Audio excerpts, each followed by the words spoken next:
Gracias, Padre, por estos momentos que nos permites estar juntos como iglesia, como cuerpo de Cristo, Señor. Porque sabemos de que has sido bueno a lo largo de la semana, Padre, porque nos has demostrado que estás con nosotros, que nos has cuidado, que nos has bendecido, Señor, con el alimento, con la vida, con el techo. Porque nos permite, Señor, estar en tu casa, Señor, convivir entre nosotros, con los hermanos, Señor, poder platicar, poder hablar de lo bueno que has sido y de lo grande que eres, Señor, con nosotros. Guíanos, Señor, esta tarde para poder entender tu palabra, Señor, para poder recibirla en nuestro corazón, Señor, en nuestras mentes, para que podamos transformar nuestras vidas y que podamos llevar ese buen fruto, Señor, que tú quieres que llevemos. Gracias por todo nuevamente, Señor, en tu nombre santo, en nombre de Jesús. Amén. Qué bueno que están aquí. Le agradezco mucho a Dios por la vida de cada uno de ustedes y porque pues el día de hoy me ha permitido estar aquí nuevamente para compartirles la palabra.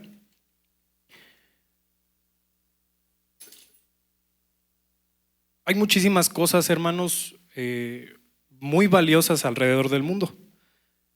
Estas cosas, claramente, como ya se lo imaginaron, estamos hablando de cosas que cuestan mucho dinero, ¿no? A lo mejor alguno por aquí ya se habrá enterado de que el mes pasado, me parece, o hace 2 meses, salió el último iPhone, el iPhone 17. No sé si ustedes están al tanto de esas cosas, pero creo que casi todo el mundo se enteró. El iPhone 17. No traigo foto del iPhone 17 porque se me vino a la mente ahorita, pero por ponerles un ejemplo de algo más o menos caro, el iPhone 17. ¿Saben cuánto ronda el precio del iPhone 17? Más de 30,000 pesos. Y la versión más cara cuesta 50,000 pesos. No sé si alguno de ustedes haya visto eso, pero hubo muchos memes de eso en la semana. Hay otra cosa que es muy cara y que es de mucho valor en el mundo. ¿Me puedes poner la primera foto, por favor?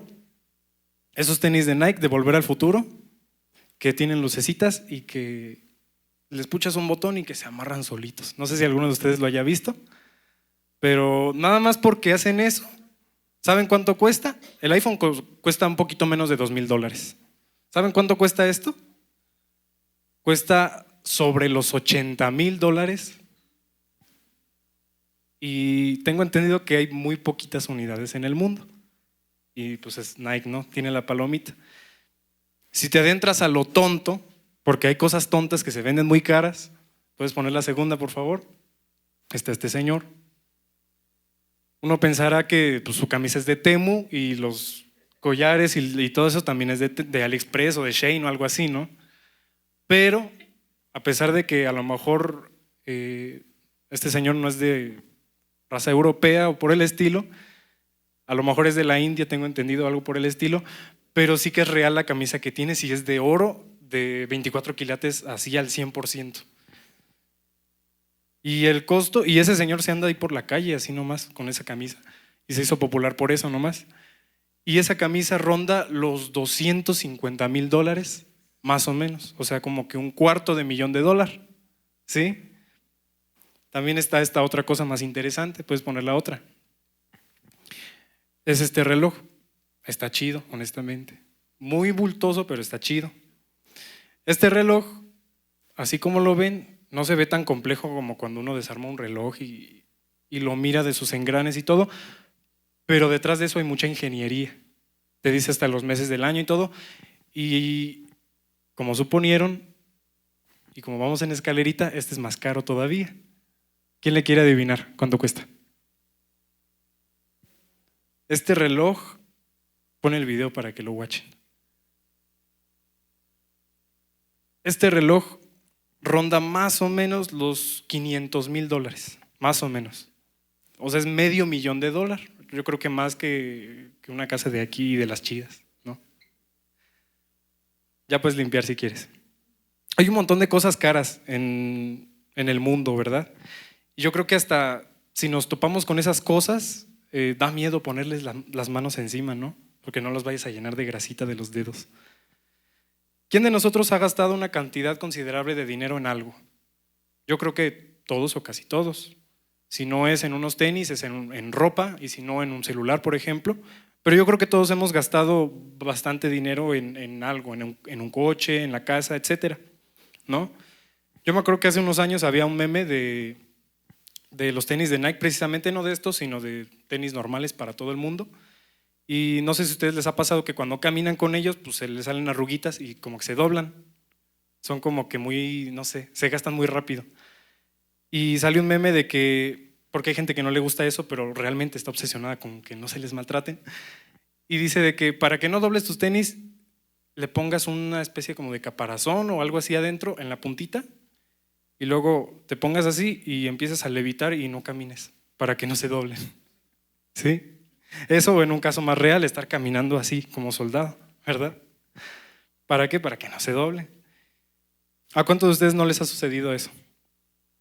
Yo creo que a los jóvenes principalmente, pero a esos que nos hemos dado el gusto o la oportunidad de comprarnos un teléfono propio, así con nuestro dinero, con nuestro trabajo, yo creo que cuando es de esa manera lo cuidamos mucho, ¿no es cierto?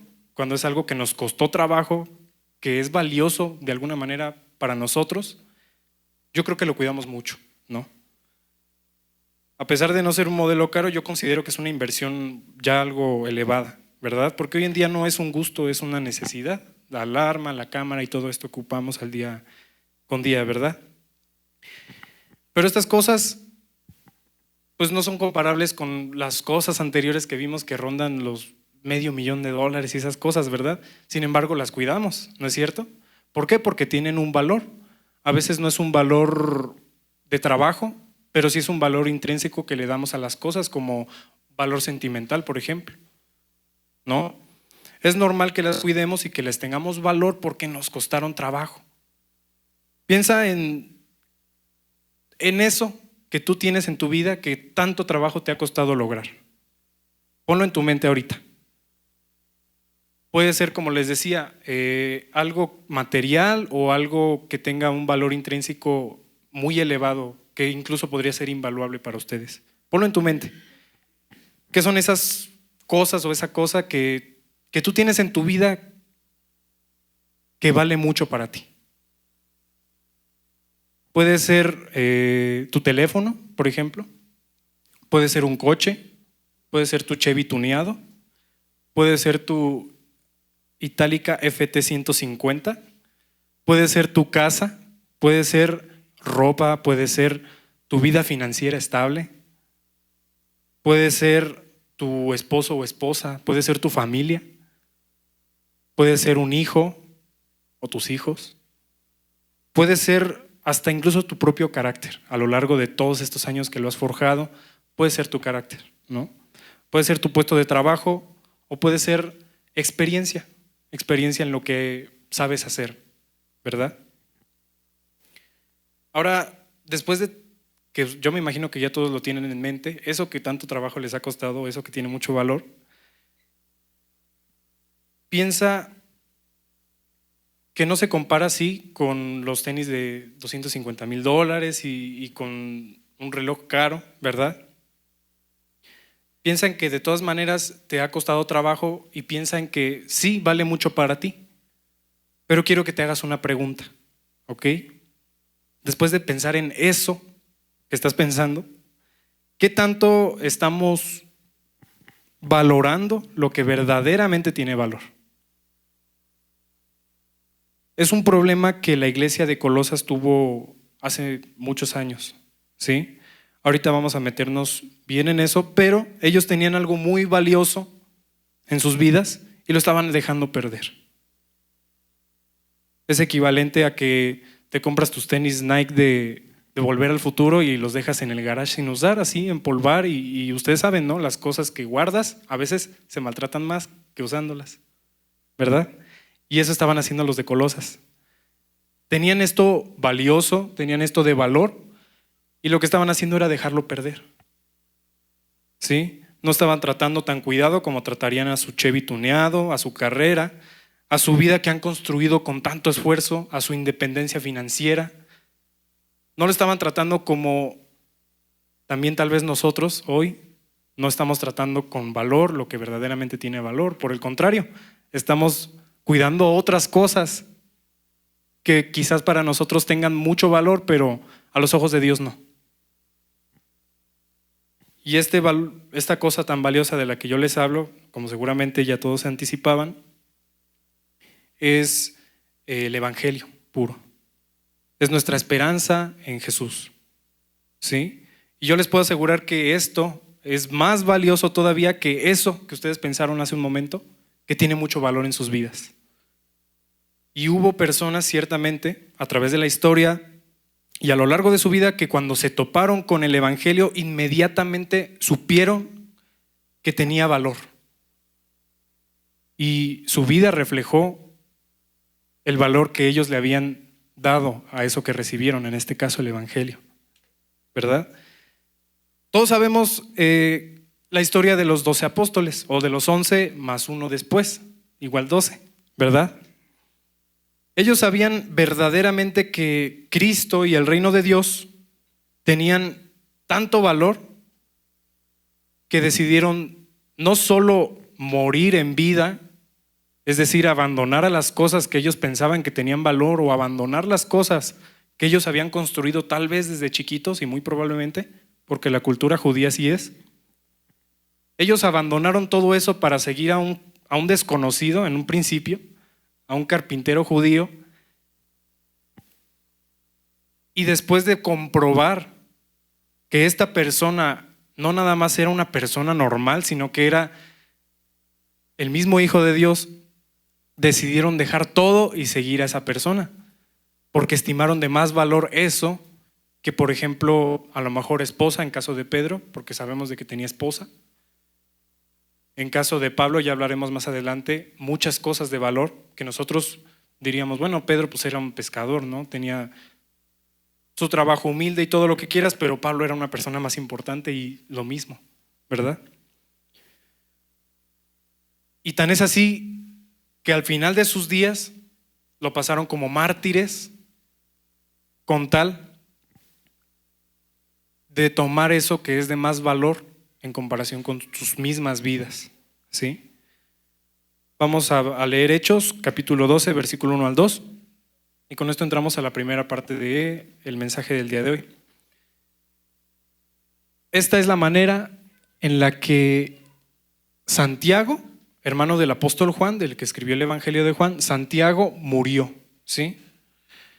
Dice la Biblia: en ese tiempo el rey Herodes hizo arrestar a algunos de la iglesia con fin de maltratarlos.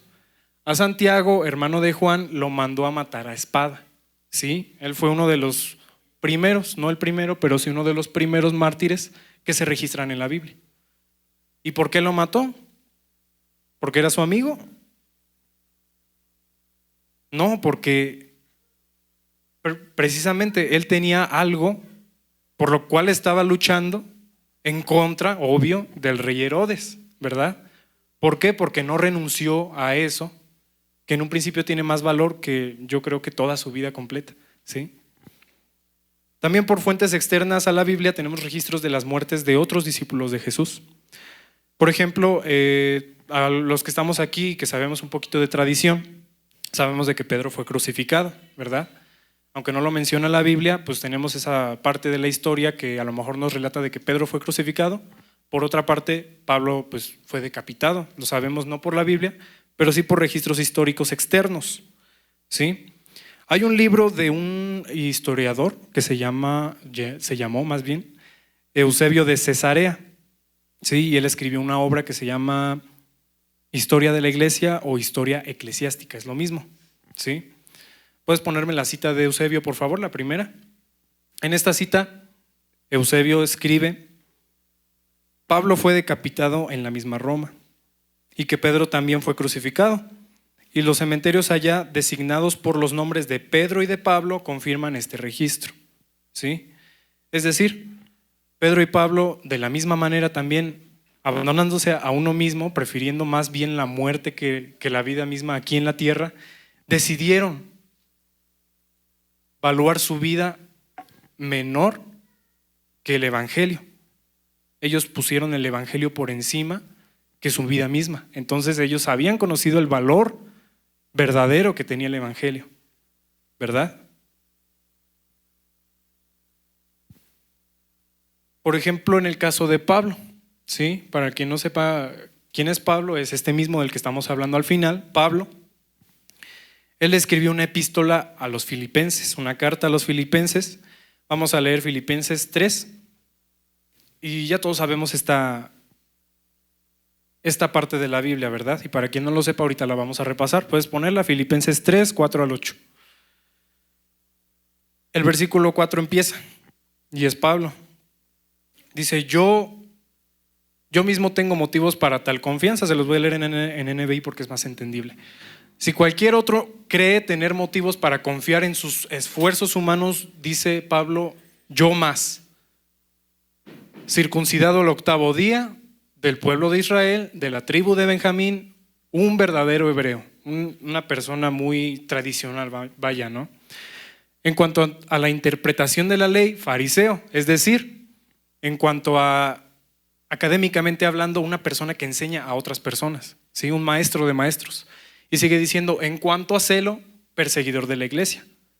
Es decir, la iglesia en ese momento era la amenaza más grande para los judíos y para Roma. Y dice, y en cuanto a celo, o sea, en cuanto a celo de las cosas que él antes era maestro de maestros de la ley, en cuanto a celo era un perseguidor de la iglesia, un calumniador o un asesino de personas que seguían a Cristo, ¿sí? Un asesino de la temprana iglesia. Y dice, en cuanto a la justicia que la ley exige, intachable. Es decir, era una persona que tú no le podías decir, hey, estás fallando en esto, y la ley dice esto otro, ¿sí? Sin embargo, todo aquello que para mí era ganancia, todas estas cosas, ahora lo considero como pérdida por causa de Cristo. Él cambió lo otro, su vida, maestro de maestros, hebreo de hebreos, persona intachable, persona asesina de la iglesia, pero por una buena causa, entre comillas. Y lo consideró todo eso, toda su vida, desde en caso de él, Pablo, que era fariseo, él se dedicó a estudiar la ley desde que era chiquito, ¿sí? Y él, desde niño hasta adulto, todos esos años los consideró, los echó a la basura, vaya, ¿no? Es como cuando hoy en día uno conoce a alguien que desgraciadamente cayó, por ejemplo, en una adicción, en el alcohol, en las drogas, cuando estaba joven, cuando estaba más chico. Nosotros que íbamos a los anexos nos topamos con un montón de esos casos, tristemente. Y es como si tú dices, bueno, es que esta persona que se alcoholizaba, que se drogaba de chiquito, desde 8 años hasta los 20 y pico o 30 y pico años, todos esos años los desperdició. Todos esos años fueron tirados a la basura. Y cuando uno dice eso, bueno, lo dice y lo ve como que, uy, qué pena, ¿no?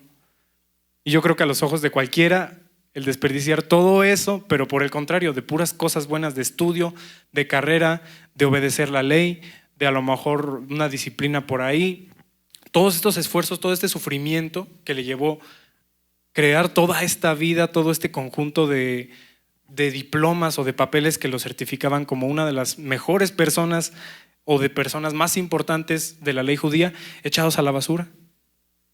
Y lo ves en perspectiva y también podrías decir, uy, qué pena, ¿no?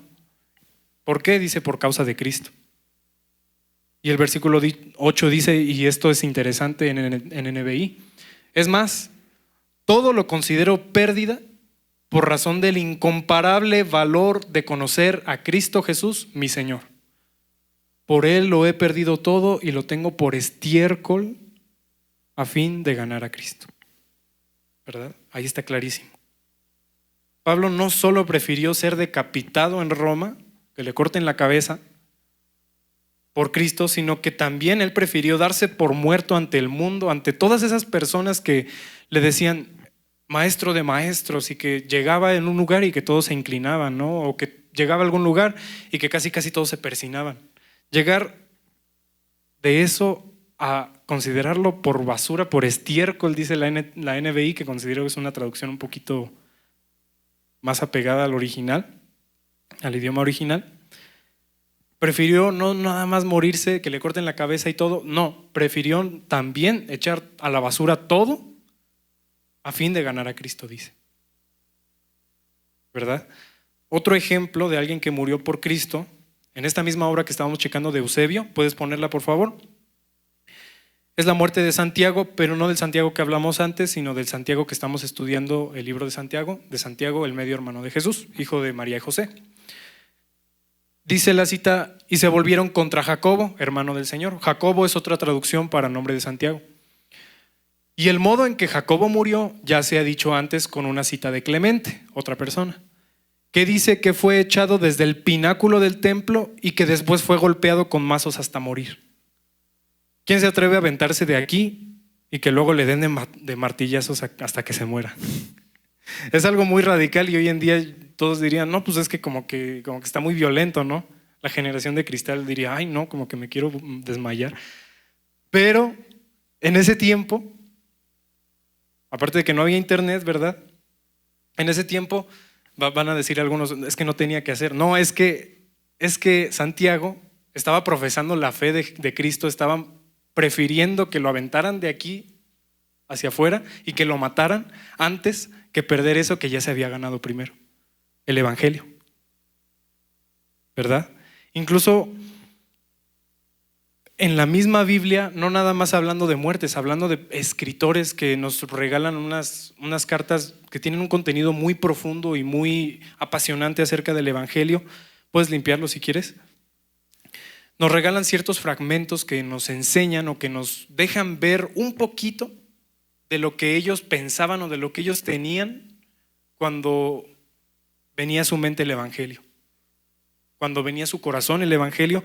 Y esas personas escribieron, por ejemplo, Pablo, diciendo yo creo que con un tono de enojado, ¿no?, a la iglesia: yo deseché todo lo que yo era, quien yo era, para ganarme a Cristo, y ahorita estoy en la cárcel, encima, ¿no?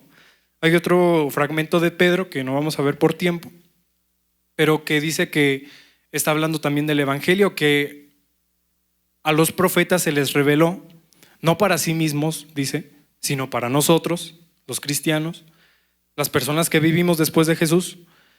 Se les reveló lo que era el evangelio y la redención. Nada más que ellos no sabían quién era, ni cuándo iba a pasar todos estos acontecimientos de Jesús, pero que lo estaban esperando con ansias, ¿sí? Y él mismo dice, incluso no nada más ellos, sino los mismos ángeles del cielo desearían estar en un cuerpo humano para poder experimentar el valor, para poder experimentar o entender lo que es que nosotros, siendo pecadores, hemos sido limpiados por la sangre de Cristo.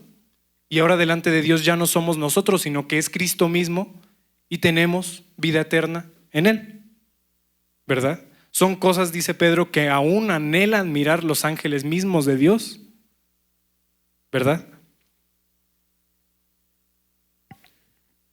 Pero Pedro básicamente dice que son cosas tan gloriosas que uno como persona tal vez a veces no las sabe valorar, pero lo pone en un pedestal muy alto y en algo muy alto de valor.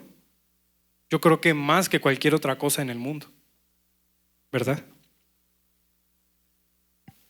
Pablo, por ejemplo, ya hablamos, todo lo desecho, todo lo tiro a la basura por el conocimiento de Cristo, ¿verdad? Pero en contraste, y por desgracia, también hay casos que no son así. Sí, regresando a la realidad y regresando a la iglesia de Colosas, vamos a hablar específicamente de ellos. La iglesia de Colosas fue una iglesia a la que Pablo le escribió una epístola, una carta, y yo creo que muchos de nosotros la hemos leído, pero si no la leemos con contexto o la leemos así nomás y no sabemos qué está pasando en el momento, podemos pasar por alto muchas cosas. Y eso es precisamente lo que quiero lo que quiero mostrarles el día de hoy. El contexto histórico o lo que estaba pasando en ese momento es de que la iglesia de Colosas fue formada por Pablo y Epafras, me parece.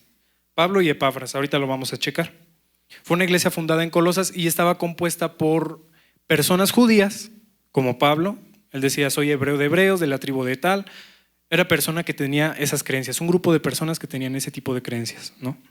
Y por el otro lado, personas gentiles, es decir, personas que no son judías, personas griegas que a lo mejor creían en la diosa Afrodita, en un montón de cosas, ¿no? Eran politeístas, creían en muchos dioses, creían y le oraban a ciertas deidades, etcétera, ¿no? Y estos dos grupos de personas se mezclaron, se convirtieron a Cristo y formaron la iglesia de Colosas, la iglesia fundada por Pablo y por Epafras, ¿ok?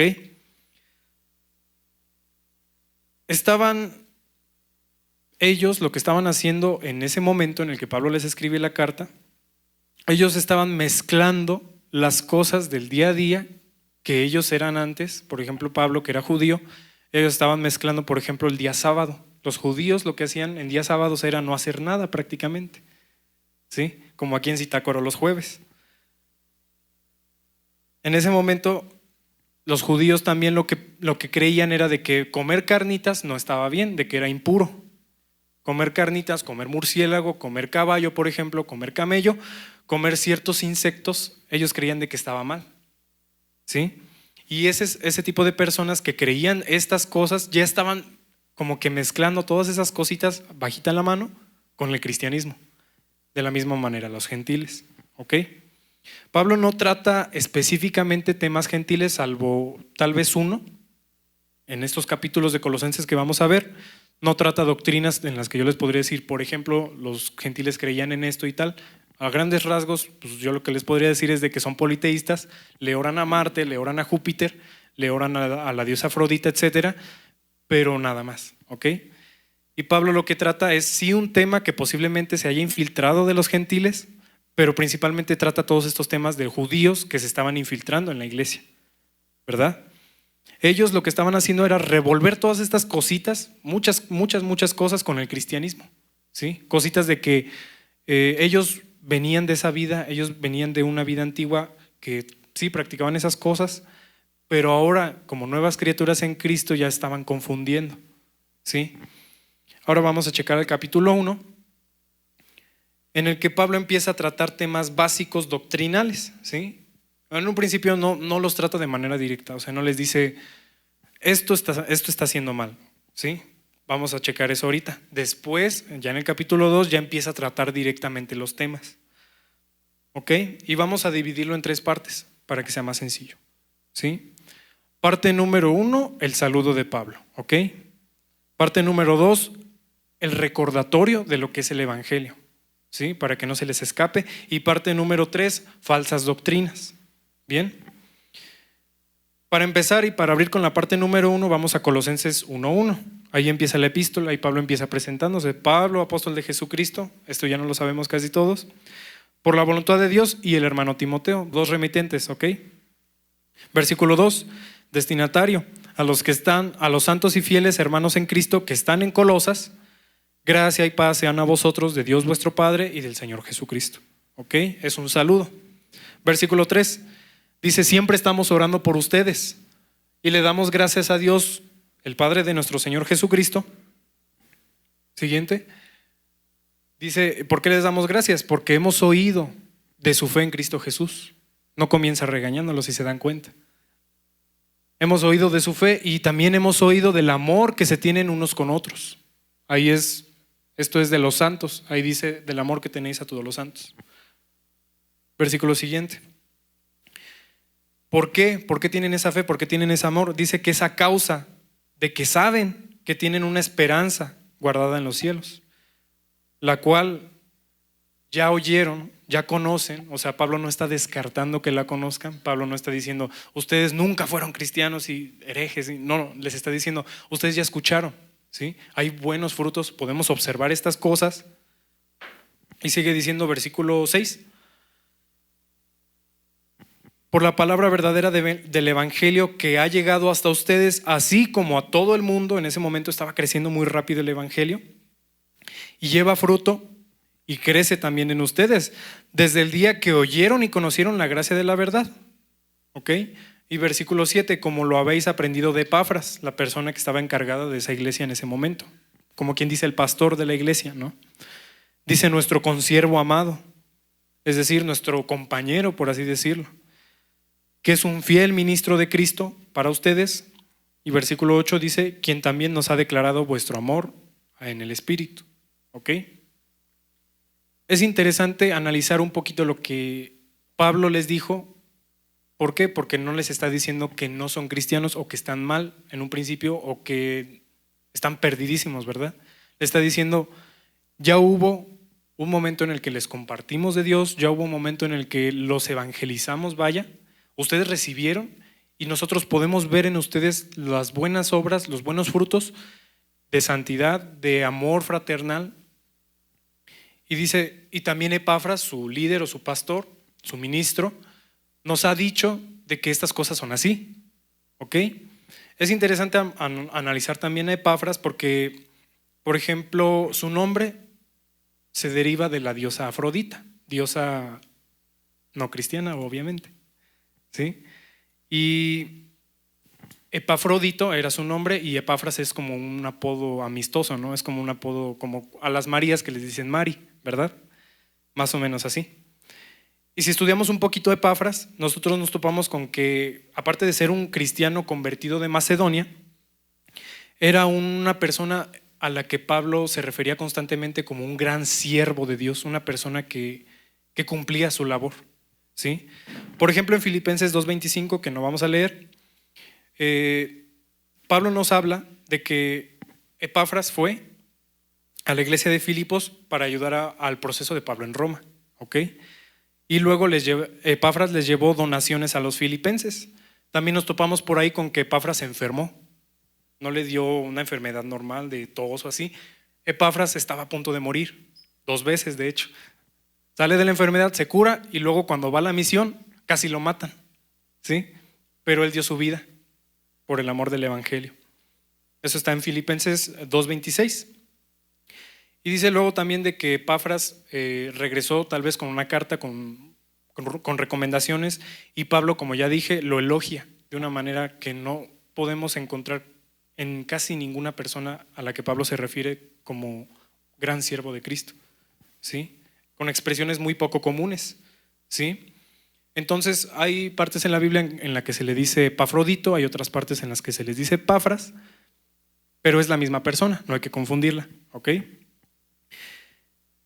Y si se dan cuenta, aparte de que Pablo y las cartas en general, la historia nos dice de que Epafras no era una persona que haya confundido a la iglesia, no es una persona que haya metido cosas a la iglesia, es una persona fiel, es una persona digna de confianza, es una persona que demuestra a Cristo, es una persona que está dispuesta a dar su vida por Cristo.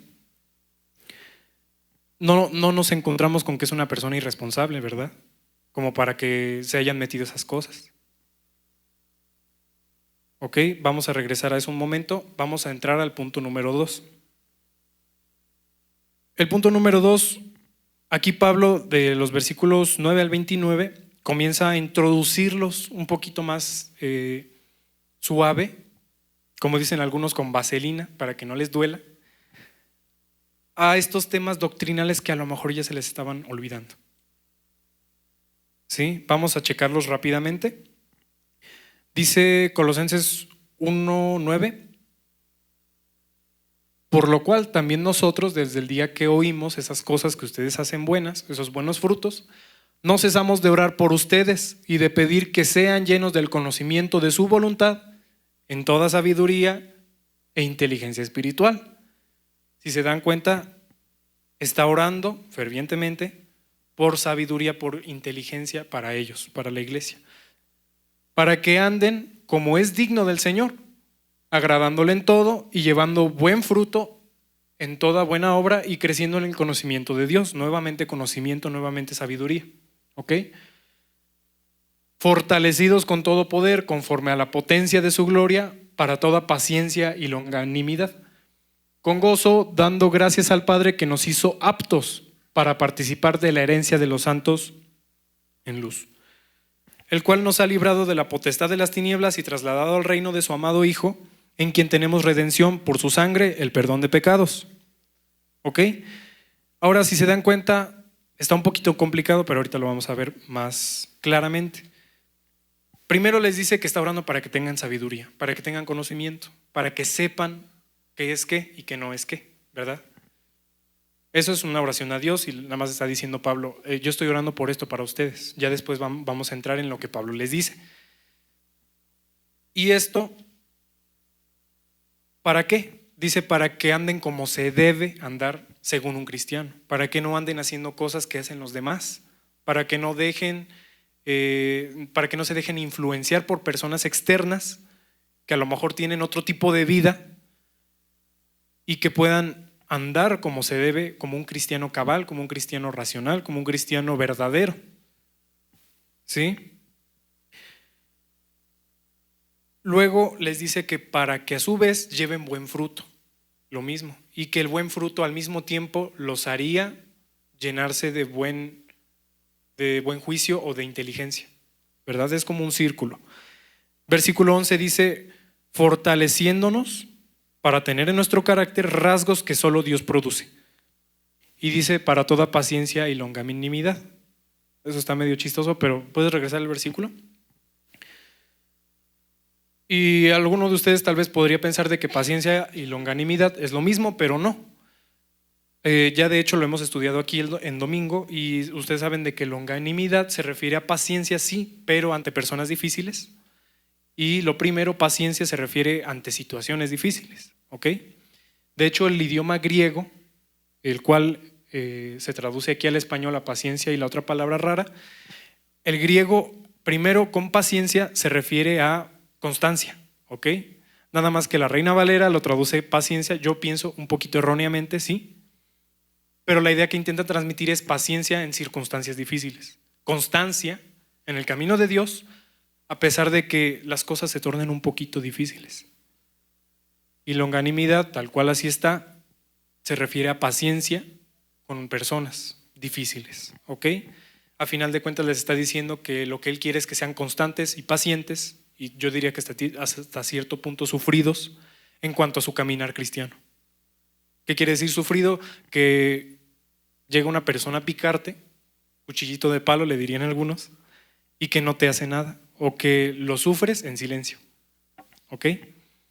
Pablo les está diciendo esto, y luego les empieza a explicar y a recordar de que la obra de Cristo en la cruz sirvió, o lo que hizo fue trasladarlos de un punto muerto, podríamos decir, de un punto de tinieblas, versículo 13 y 14, a un reino de luz completamente diferente, ¿verdad? Por pura misericordia nada más y por pura gracia. Y sobre estos versículos se sigue con un mismo hilo y continúa con esto, versículo 15. Sigue diciendo de Cristo. Él es la imagen de Dios invisible. Dice, es el primogénito de toda creación, porque en Él fueron creadas todas las cosas, las que hay en los cielos, las que hay en la tierra, visibles e invisibles, sean tronos, sean dominios, sean principados, sean potestades. Todo fue creado por medio de Él y para Él. Todas las cosas subsisten en Él, ¿verdad? Él es la cabeza del cuerpo que es la iglesia. Él es el principio, Él es el primogénito entre los muertos, y para que todo en Él tenga la preeminencia, ¿verdad? Por cuanto agradó al Padre que en Él habitase toda la plenitud. Aquí trata un poco lo que es la deidad de Cristo.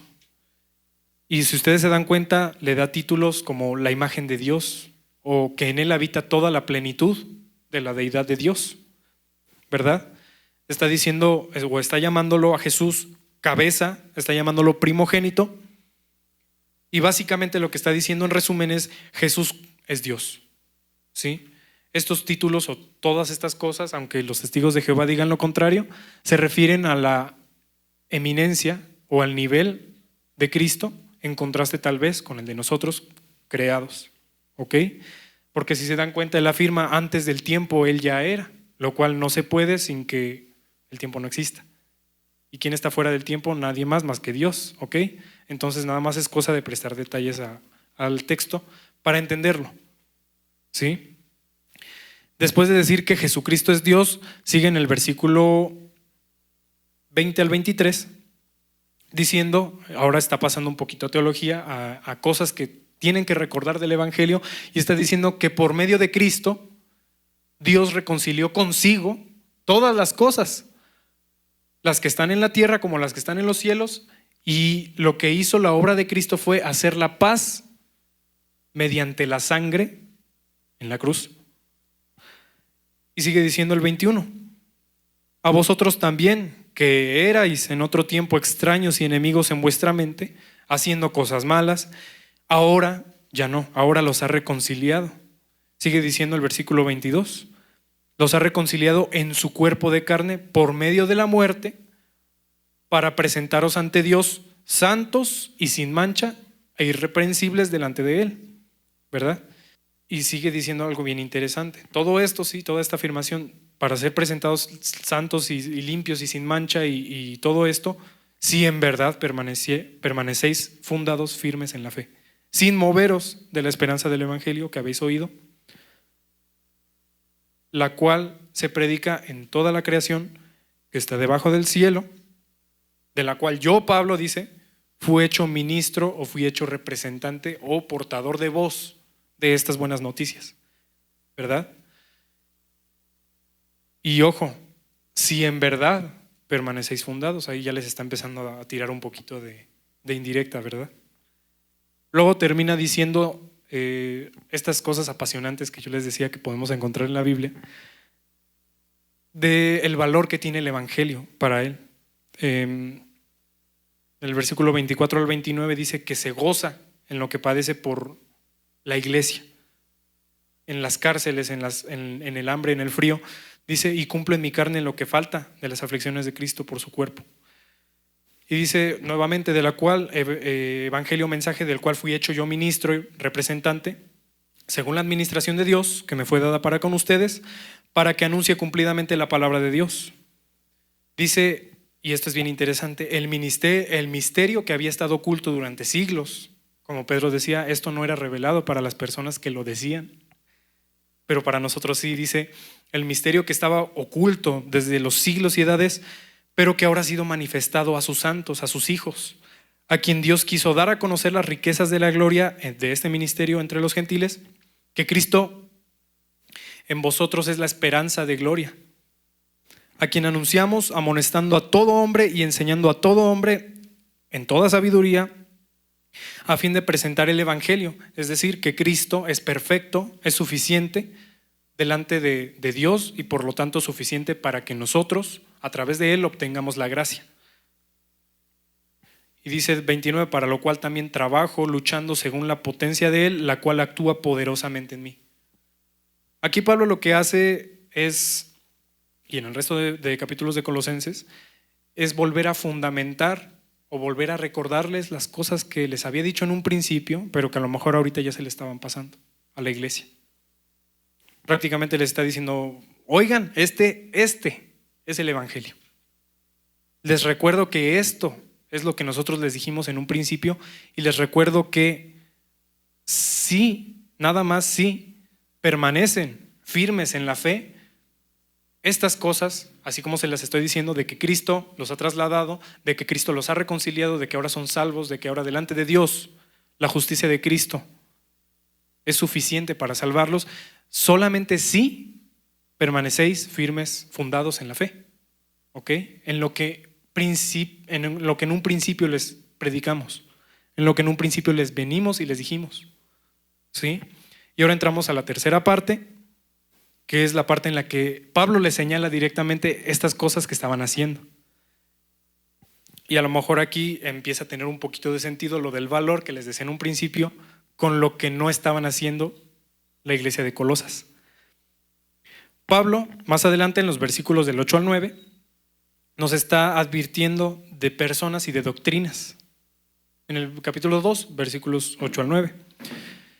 Y dice, mirad que nadie os engañe por medio de filosofías y huecas sutilezas según las tradiciones de los hombres, conforme a los rudimentos del mundo y no según Cristo. Les está diciendo, tengan cuidado. ¿Por qué? Porque hay muchas corrientes de pensamiento en el mundo, hay muchas cosas que parecen ser buenas, sabias, pero que en el fondo están huecas. Y esas cosas son según las personas de este mundo, según las personas inteligentes o los gobernadores de este mundo, y no según Cristo, no según lo que yo ya les dije previamente, no según el evangelio, ¿sí? Y en este fragmento y en los versículos próximos nos hablan de que no nos engañen respecto a qué. Número 1, respecto a la deidad de Cristo, que ya les dijo, ¿verdad? Lo vuelve a remarcar, que Cristo es Dios, ¿sí? Que es suficiente Salvador. Sigue diciendo que no los engañen con la circuncisión, porque el pueblo judío se circuncidaba porque pensaban que así podían permanecer en el pacto de Dios y salvarse. Y dice, nadie los engañe, porque el evangelio no se trata de si estás circuncidado o si no lo estás. Más les vale que mejor se circunciden el corazón, les dice, porque no se trata de lo exterior, sino verdaderamente de lo que está adentro, de lo que uno cree, ¿sí? Del fruto que lleva. Luego les habla un poquito del bautismo, les habla del perdón de pecados por medio de la muerte de Cristo, y les sigue diciendo sobre las comidas puras e impuras que ya les había comentado. Hay personas que les dicen, hey, comer carnitas está mal, hey, comer pastel está mal, comer esto está mal. Dice, pero realmente eso no es lo importante, sino el evangelio, regresando siempre a lo mismo. Les sigue diciendo sobre fiestas religiosas.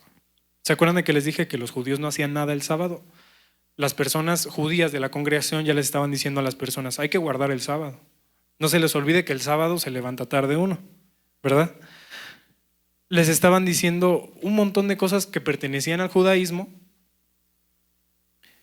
las estaban mezclando y les estaba diciendo, esto, cuídense de que no los engañen. ¿Por qué? Porque a final de cuentas son filosofías vanas y son cosas que son huecas por dentro, que no traen ningún bien en sí, ¿verdad? Y algo sorprendente es lo que menciona Pablo en los versículos del 18 al 19, ya después de todos estos declaraciones que ya les dijo. Versículos 18 al 19 dice, nadie os prive de vuestro premio, afectando humildad, afectando sinónimo fingiendo humildad y culto a los ángeles, entremetiéndose en lo que nadie ha visto y vanamente hinchado por su propia mente carnal, no haciéndose o no tomándose fuertemente de la cabeza, en virtud de quien es todo el cuerpo. Cabeza, si notan, está con C mayúscula, se refiere a Cristo. Nutriéndose y uniéndose por las coyunturas y ligamentos, y crece con el crecimiento que da Dios, ¿ok?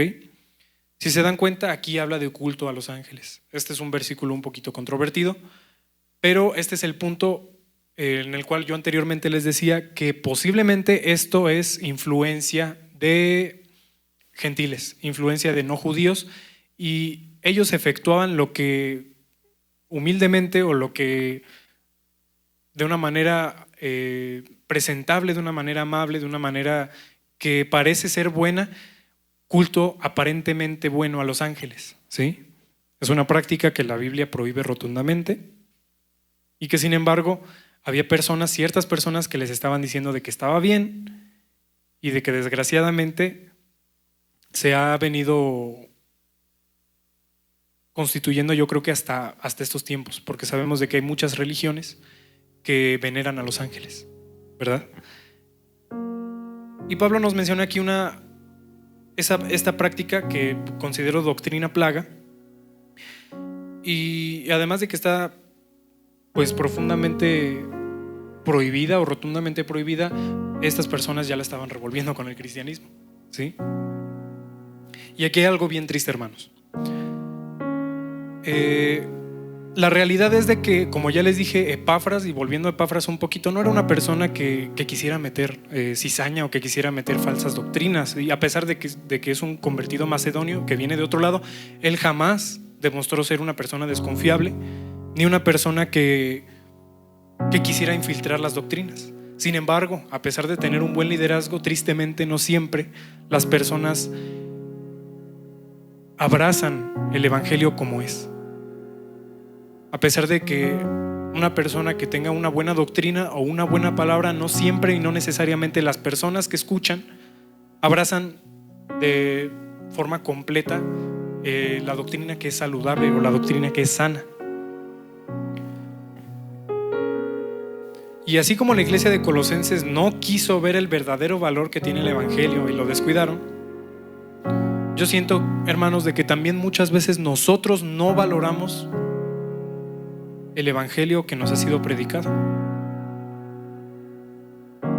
Así como las diferentes religiones influenciaron a la iglesia de los colosenses en esos entonces, yo siento que también hoy en día las cosas del mundo las cosas de nuestra vida influencian las cosas y las revuelven con el evangelio, y al final terminamos dedicándole más tiempo a otra cosa, por ejemplo. ¿Sí? Hoy en día es muy popular llevar un cristianismo ligerito y pensar de que pues, soy cristiano y está bien, ¿no? Y ponerse la etiqueta. ¿Sí? Y el problema es que se ha normalizado tanto y se ha confundido o mezclado tanto que hoy en día es normal. Es normal que preferimos estar en otro lado ahorita, en domingo, antes de que estar sentado, estar escuchando, estar cantando. Preferimos estar a lo mejor en una comida familiar o atender a una persona que viene de fuera porque nunca la vemos. O preferimos andar en un convivio, en una fiesta o en algo así, y lo estamos mezclando y estamos pensando que está bien porque tenemos una etiqueta de cristianos. O preferimos estar scrolleando en el teléfono, estar en TikTok, estar en Facebook y pensar de que no pasa nada si estoy un rato, y desperdiciar ese tiempo en lo que no es lectura y oración, cualquier otra cosa. O cuando le prestamos especial atención a estar cómodos. Y en ese sentido pensamos de que está bien tener un carro muy chido, tener un carro del año, tener un carro que tenga pues, asientos abatibles pero hasta atrás, o tener una sala grandota y una tele de 100 pulgadas. Y pensamos que está bien porque pues tenemos la etiquetita de cristiano, nada más por eso, ¿verdad? Y es cuando empezamos a revolver las cosas de nuestra vida, las cosas de las cuales a lo mejor veníamos antes de Cristo, y las empezamos a revolver con el evangelio. Empezamos a pensar de que está bien. ¿Por qué? Porque ya tengo la etiqueta. Nos enfocamos en nosotros mismos, en lo que nos gusta, antes que a Dios, y pensamos que está bien.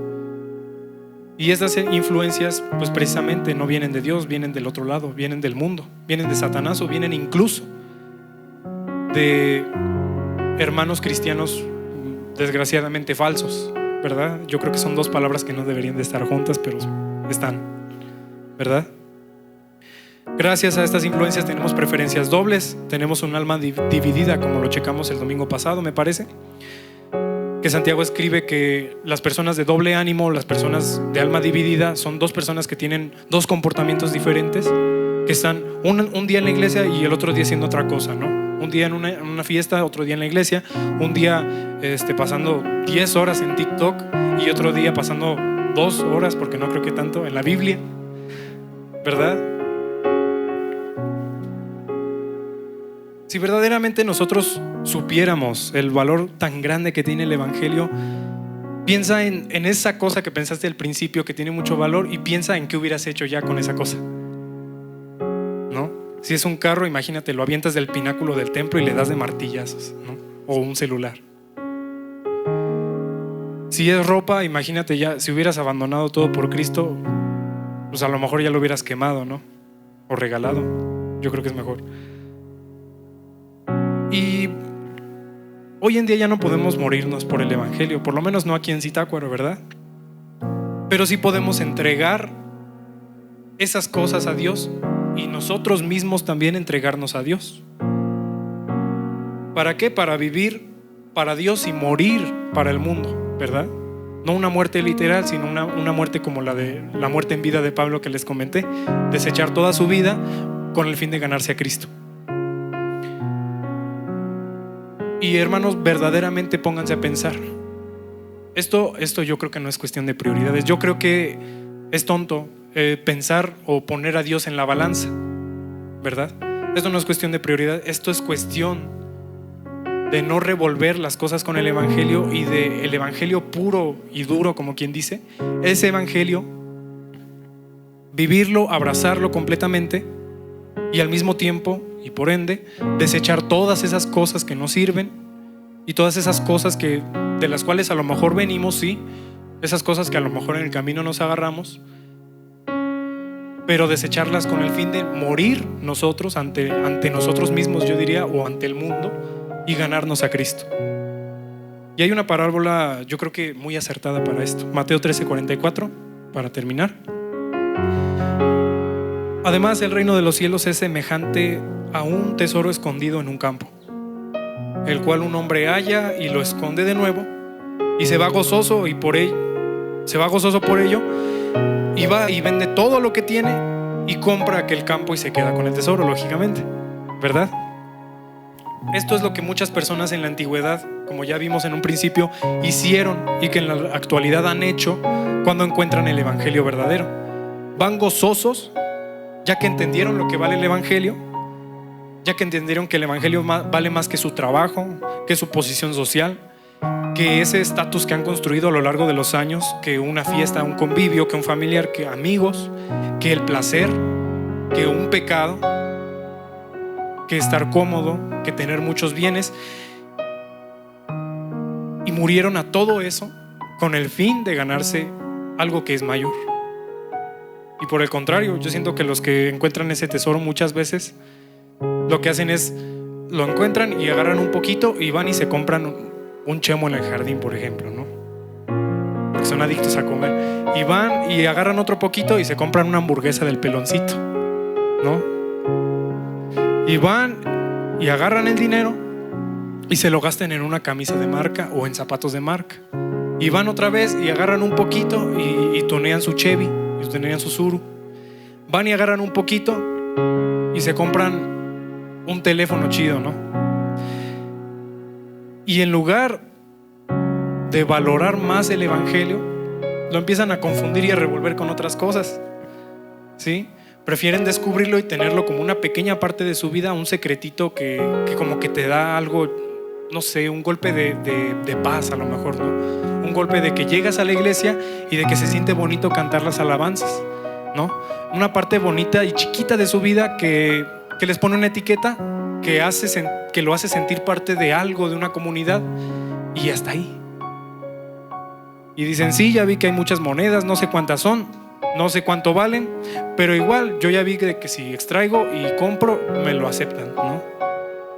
Sí está chido tener un tesoro, pero la verdad me va a costar mucho trabajo vender todas mis cosas, mi casa y todo, porque el terreno está bien lejos y me voy a tener que construir una casa nueva y es un rollo y mejor no, ¿verdad? Dicen, sí, está bien esto de Dios, está bien, tenemos esperanza, tenemos el evangelio, tenemos a Cristo, tenemos vida eterna, ¿no? Asegurada el día de mañana, pero no es para tanto. Y sí, tiene sentido, quizás tiene valor, pero yo no estoy dispuesto a dejar lo que yo soy, dejar lo que ya era o dejar lo que he construido para tomar esto nuevo y adaptarme, y como que me da flojera, ¿no? Quisiera preguntarles y que ustedes se pregunten, ¿realmente hemos conocido el valor que tiene el evangelio que nos fue predicado alguna vez? Cuando nos bautizamos, ¿estábamos bautizándonos porque nos emocionamos o por qué fue? ¿Sí? ¿Estamos cambiando el evangelio por algo más barato? ¿Y qué cosa es esa que tienes en tu mente, esa que tienes en tu corazón, por la cual tú has cambiado el evangelio? Algo que claramente es más valioso. Pensemos en esto y vamos a orar.